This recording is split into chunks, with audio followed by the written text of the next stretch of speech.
Your kid's going to challenge you. What would it be like to have a safe space? A lot of things that went wrong was the family connection. How do you parent a teenager? A fear, a lot of feelings of anxiety of what it means to be parenting a kid right now in 2025. How do we kind of bridge the gap between what people are getting in therapy and what people are getting out in the real world? And a huge gap in what was happening at home and what was happening in the teenage years. And they're going to challenge you in ways that you also need to grow. Parents really want to support their kids. And it's so much easier when you have a community around you that's like, yeah, I get it. Before you get to a place where you have a strained relationship with your teenager, you can have these conversations, you can grow together, and it doesn't always have to be a fight. Now I don't have a kid anymore. Now I have a teenager. Your little girl, your little boy, your little, human is not little anymore.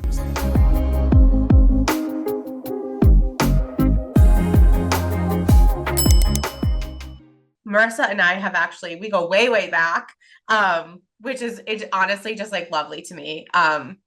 It's like great that we've like stayed in contact, and like I adore talking with you, and so low-key obsessed. But we had been talking about this idea, right? And like, how do we kind of bridge the gap between what people are getting in therapy, right? And what people are getting out in the real world, and how do we make that translate, and how do we offer support and prep to when we have parents who are getting to the point of like having teenagers? Yeah. And I'm thinking, Charity, about like, when we first met and the work we did together and how we've stayed in touch over the years and how we've grown as clinicians and how our work has grown. So we met first when we were both working at a residential program for GLBTQ youth. Yep. Charity was my supervisor and I was a social work intern.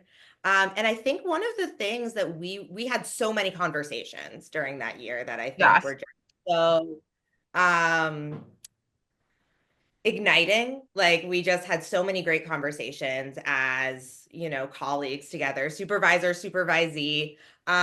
We had so many awesome conversations. And I think one of the things that we saw was there was really a huge gap in what was happening at home and what was happening in the teenage years.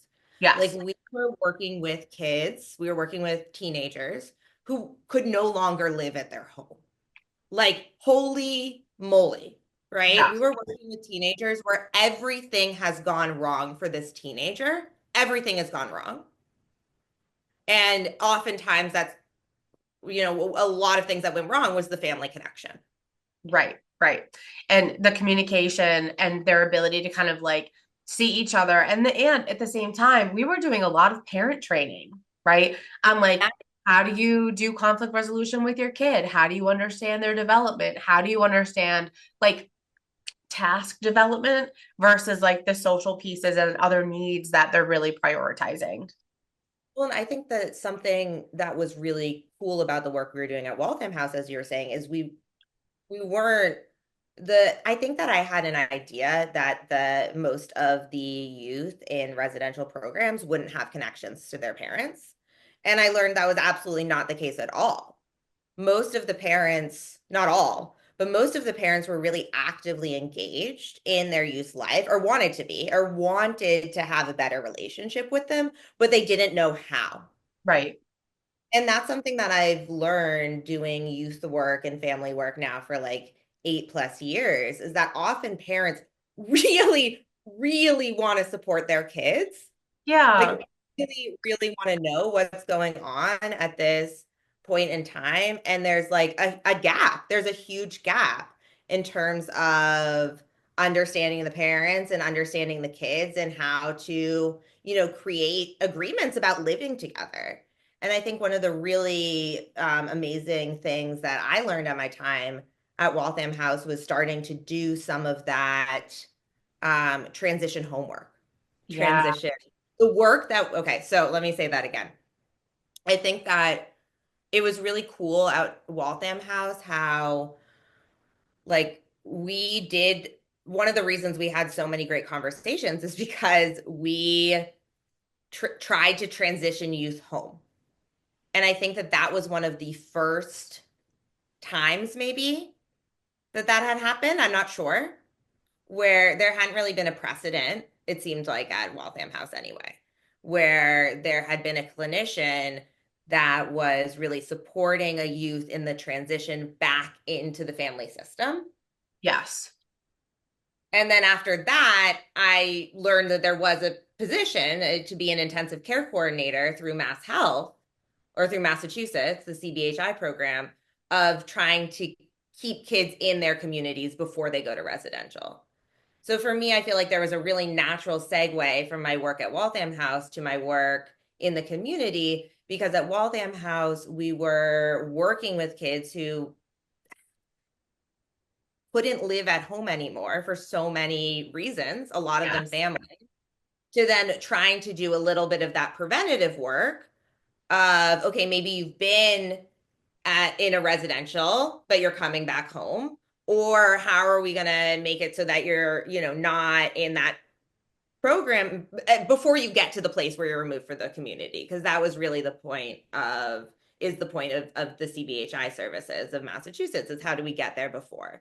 And I Yeah. think the program that we're trying to do now is like steps back from that. It's like really preventative work of like before you get to a place where you have a strained relationship with your teenager, what are the things that you can learn so that you can all work on these things together? Because it's going to be hard. It is just going to be hard raising a teenager. That's part of it. But hard isn't always bad. It's going to be challenging. Right. Right. Well, and I think too, like I think about, so I think about the idea, right, that when you are having a teenager and you're growing into parenting a teen and you're working with teens, they're going to challenge you, right? And they're going to challenge you in ways that you also need to grow, Yeah, exactly. right? And so a huge part of this project for us was how do we help give the parents, right, and the teenagers language, narratives, understanding. How do we have some shared communication discussions, and help them kind of like prepare for that transition to happen so that everybody's aware of it. Right. Because I do think with teenagers, there's a lot of like reactivity, right? Like we're reacting to a behavior, we're reacting to a choice, we're reacting to, this family situation. But what if we didn't have to? Right. Right? What if we had enough pre their loading, right? That we could create a space for parents and teenagers to be like, this is going to be hard, and like we're in it together, and like here's our shared set of like discussions and like our shared set of understandings, and like we're going to do our best to like get people what they need. Because the thing too is it's interesting because like you left your experience with Waltham House and you went to this space of like how do I prevent, like how kind of keep kids in their community. And I left residential and went into a space of like how do I really engage in the family systems in a different way to also keep them at home, right? And how do I help support parents managing high risk teens and teens that traditionally would end up in the foster care system or in residential or group care? How do I like give them the skills so that that doesn't have to happen, right? Because the other day I was having this conversation and I was kind of like, what would we be able to accomplish as humans, as a human species, if we didn't have to continually heal trauma that other humans caused, right? So like what would it be like if we could preventatively heal and support relationships with parents and teenagers, right? Like, what would it be like? And you're still going to go through some like rebellion. I totally get that. But like, what would it be like to have a safe space, right? And how Mm-hmm. much further in life would you be if you had a parenting team or a parent that like really understood that and was working to kind of like meet you where you're at? Yeah. I mean, I think that, this goes into sort of what we've been seeing in the field, is that there is like a gap in terms of these programs for parents. At this point in my private practice, I see families for, weekly, usually bi-weekly or monthly sessions. But that takes a lot of energy and oftentimes isn't in a place of being preventative.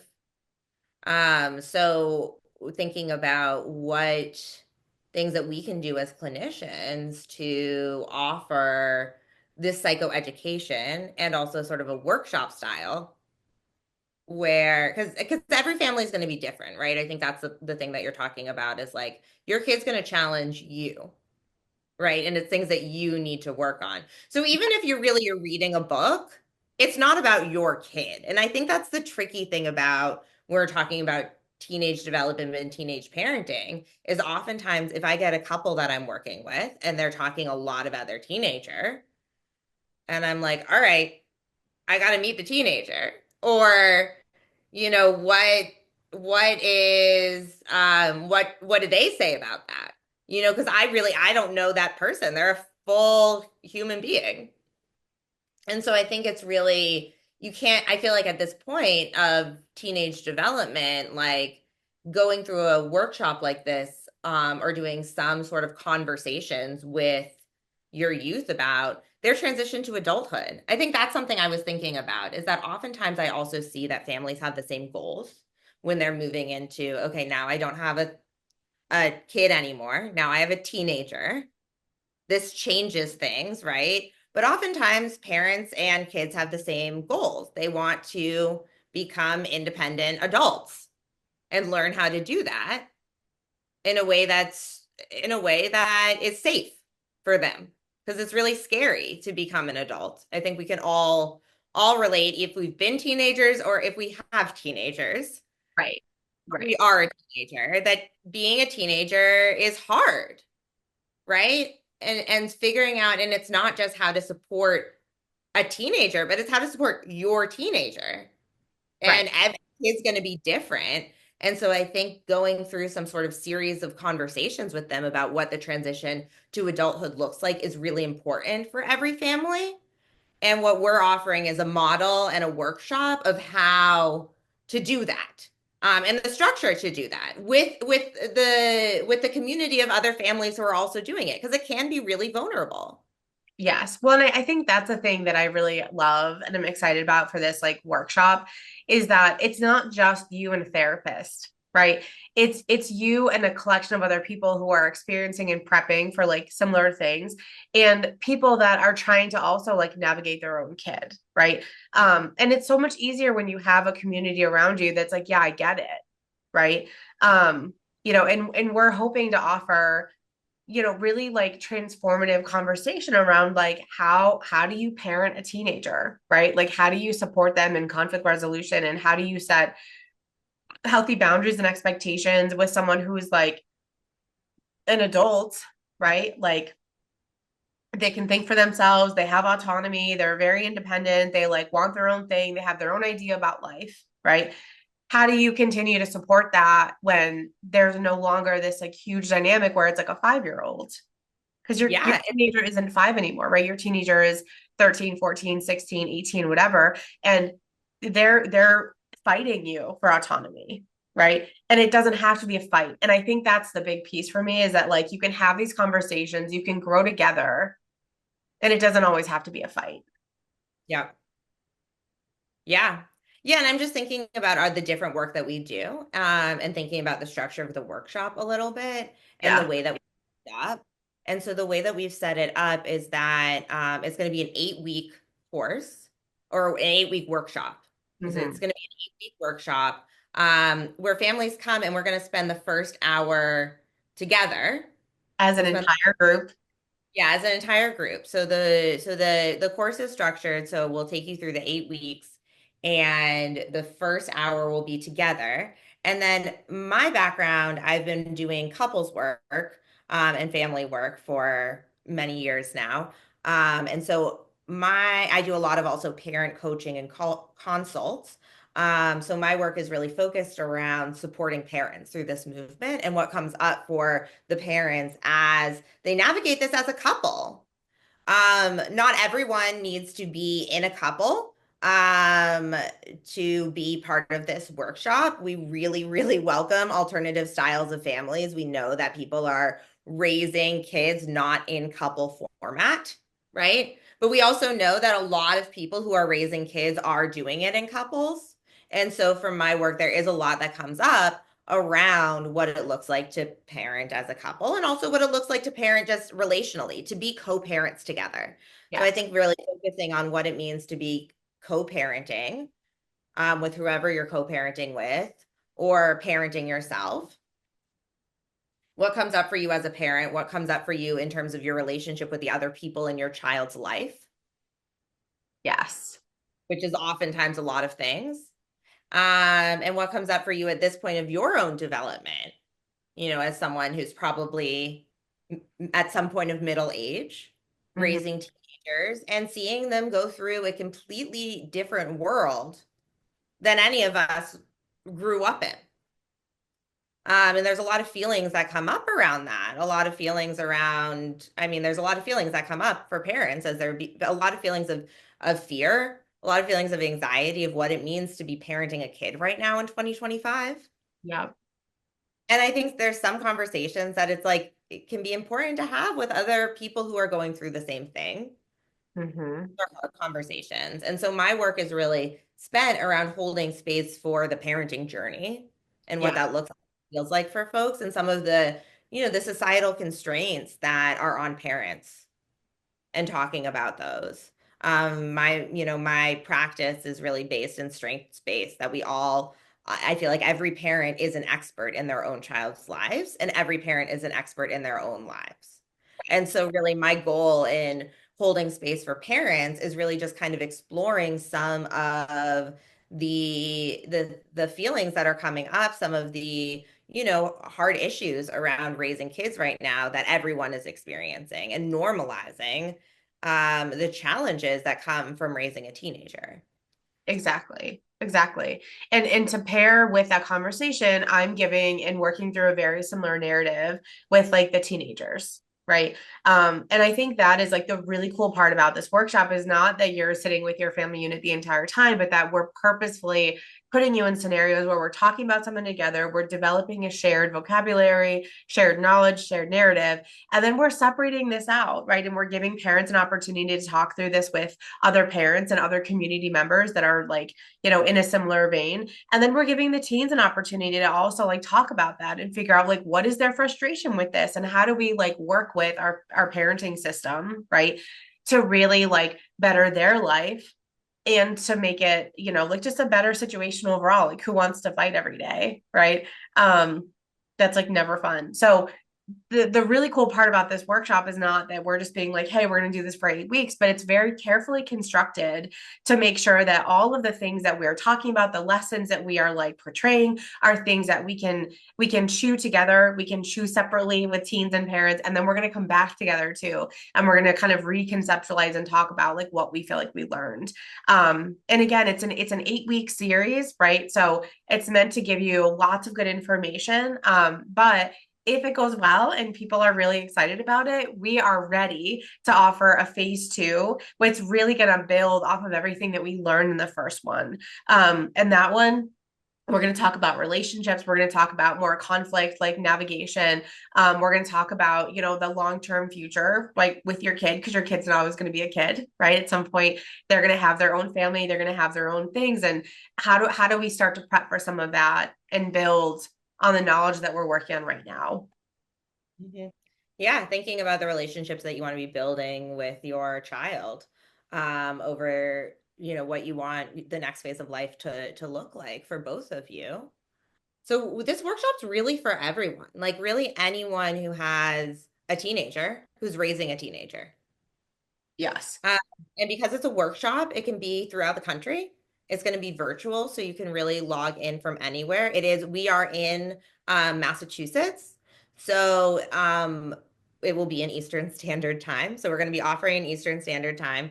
It's going to be 5:30 to 7:30 on Thursday evenings, and you do have to attend live.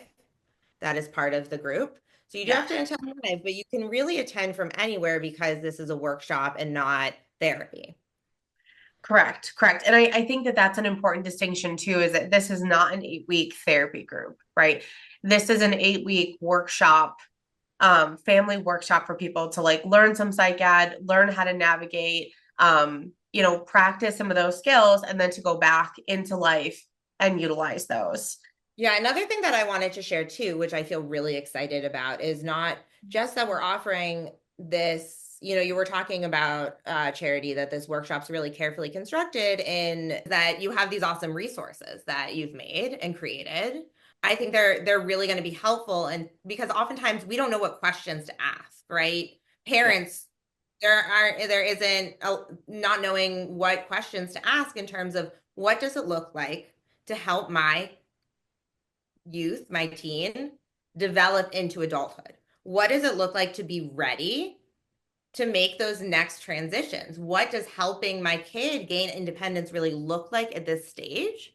And that's what I love about the teen readiness assessment that you created, Charity, because I think that it's an awesome take home activity, and it's that we'll workshop it through the workshop. You know, we're going to be using the teen readiness assessment in the workshop, but it's going to be something that you can take home and something that you can refer back to, because really the goal is for us to be teaching you some of the skills and Mhm. some of the questions, and also having some of the markers, right, from us as licensed therapists who have been working with teens, um, to know what some of those markers look like and are, to Mhm. have sort of an example, but that you all collaboratively as a family, right? Because some teenagers, the markers aren't going to be the same for other teenagers. And that's where I feel like it's really important that this is a workshop and not just a here's a worksheet or just a book, but that it's an experience that you go through as a family to create some of these collaborative agreements and collaborative ideas around what the transition to adulthood can look like for you and your family system. And doing that with the space to talk with other parents and for teenagers to talk with other teenagers about that this is hard and that there are some things that you might want to process as we then come back as a family and make some of these norms and agreements. I think the other thing that you had brought up, which I just want to point out too, is that there's so much gray when we're raising teenagers, right? And every family system is a little bit different. Every kid is a little bit different. Every like parent team, single parent, whatever is different. And I think one of the benefits, at least to me in working in residential, was it really helped us live in the gray, right? Because at any moment in time, the plan was going to change, right? And if you as a clinician had your sights really set on like, no, this is the thing, this is the only thing that's going to happen, this is what we're going to do, you were often disappointed, frustrated, resentful, right? And it was just like not a good scenario for everybody. And so for residential, to me at least, it really helps me stay in this space of just like moment by moment things are going to change, and like I need to be ready and willing to deal with that when it happens, and I need to have the skill set to support a teenager or a family or a system into that space. And so I think the other cool part about this workshop in particular is like, how do you deal with the gray? Yeah. Yeah. And I was thinking about how, at the end of the workshop, we're gonna part of week 7, part of the last weeks of the workshop is really coming together and creating some family agreements. And to have those as a takeaway for you and your family. Because you really, in terms of any agreement and any group norm, we need to create them together. And so I think that that's something we really want families to be able to take away some concrete knowledge, but also concrete values and agreements or concrete ideas of how your family operates. We want to do some work around what are your shared values as a family, because every family does end up having shared values, Yep. and figuring out where the common ground is between the family system so that family system from a strength-based perspective can navigate this transition from supporting teenagers or a teenager from adolescence to adulthood in a way that feels as productive and safe and fruitful as possible, Well, as and we not an easy movement. Yeah, go ahead. no, not at all. And the thing is too, is that when you get to the point where you have, let's say you're prepping for teenhood, right? And you have, a kid who's like 11, 12, 13, right? They're like right on the cusp of that. They're already a human. They already have their own thoughts, their own feelings, their own values. They already have things that they want to input into that system, right? And if the parents don't make space for that, the kid isn't going to want to join because their values, their thoughts aren't being accepted and welcomed, right? And so I think when we're talking about values, it's a really important conversation to like include your kids in, right? Which is really what we wanted to do, is like, how do we talk about this shared system, and to reconcile and understand that there may be things, values that you have as a parent that your kid just doesn't have, right? Or Yeah. vice versa, right? And how do you manage that? Because it's not about force. It's not about being an authoritarian. It's not about screaming and making them do something, right? You actually have to see the humanity in what they're bringing forward. So we're trying to help you, like, in this workshop, through this workshop, understand and build on those conversations and like recalibrate the family, right? So that it not just aligns with the values, but it like welcomes your like new young teenager or your mid-teen into the family system in a way where they actually see themselves, they see the engagement, they see the investment, and they're part of it. Yeah, and I'm thinking about who this workshop is for and how, we've seen a gap throughout our careers now. Yeah. We've been working with teens and families. And I think what we've been seeing is that we end up getting families and teens when they're in a crisis, right? And then it's really hard. And oftentimes people aren't going to family therapy until there is a crisis, and that's fine. But that I'm been seeing that oftentimes a lot of families don't have access to, therapeutic services in any form or psychoeducation around parenting. We get it. There's a lot of it for when you have a newborn, a lot of support for parents around newborns, Yeah. a lot of groups around newborns. Yeah. We're seeing a gap that in terms of just most people's experiences of raising a teenager is difficult, and we often need support around difficult experience. Yeah. Oftentimes we don't get that support until we're in a crisis. And what does it look like to offer psychoeducation to families before we get into any sort of crisis? But we're just aware that this is a life stage that we're all going through or have gone through to move from teenagehood to adulthood, and just getting some support around that before there is a problem. This workshop is for families just want to learn about teenage development, because every family is going to have some struggles around the motion from raising a teenager. Yeah.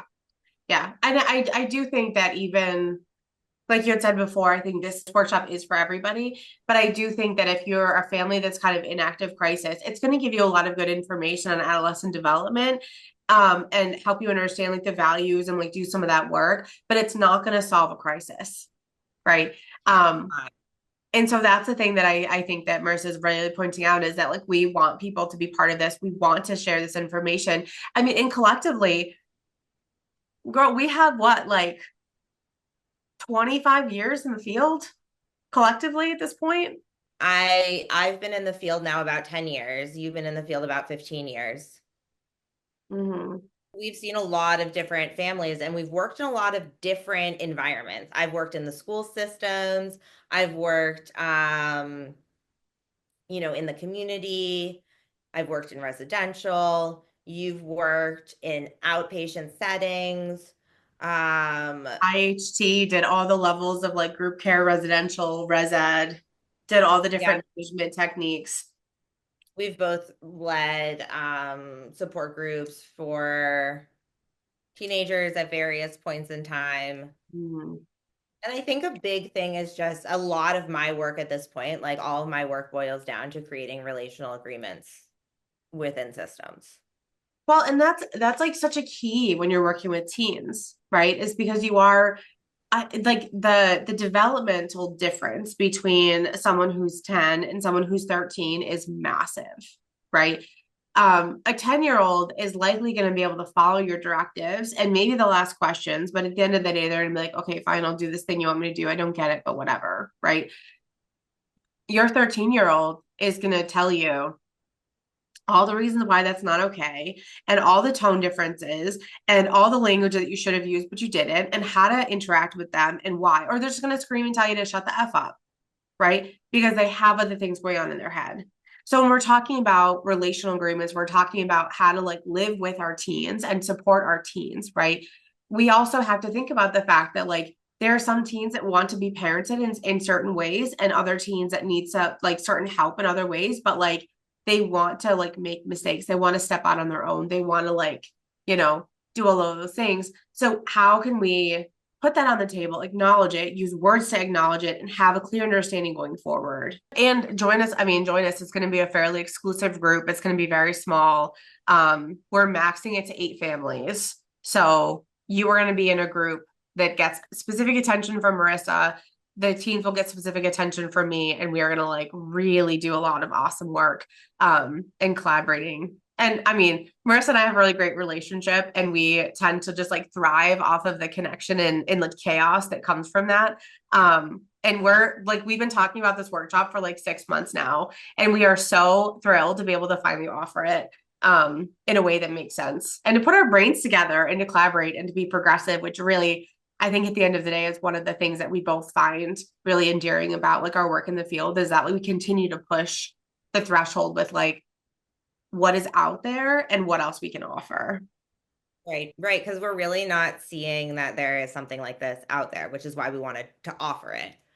Right. There isn't groups for parents and teenagers around the transition into adulthood and just kind of normalizing. We just wanted to normalize that the transition to adulthood is hard for parents and for teenagers, and just to give a space for parents and teenagers to explore that. We're going to start our first one in the summer, but then we're planning to offer another one in the fall, so that if that's a better time frame for people, then you can get on a wait list for that. And so that we're hoping to just kind of continually offer this group if there is interest in it. So hoping that people are going to be excited about this.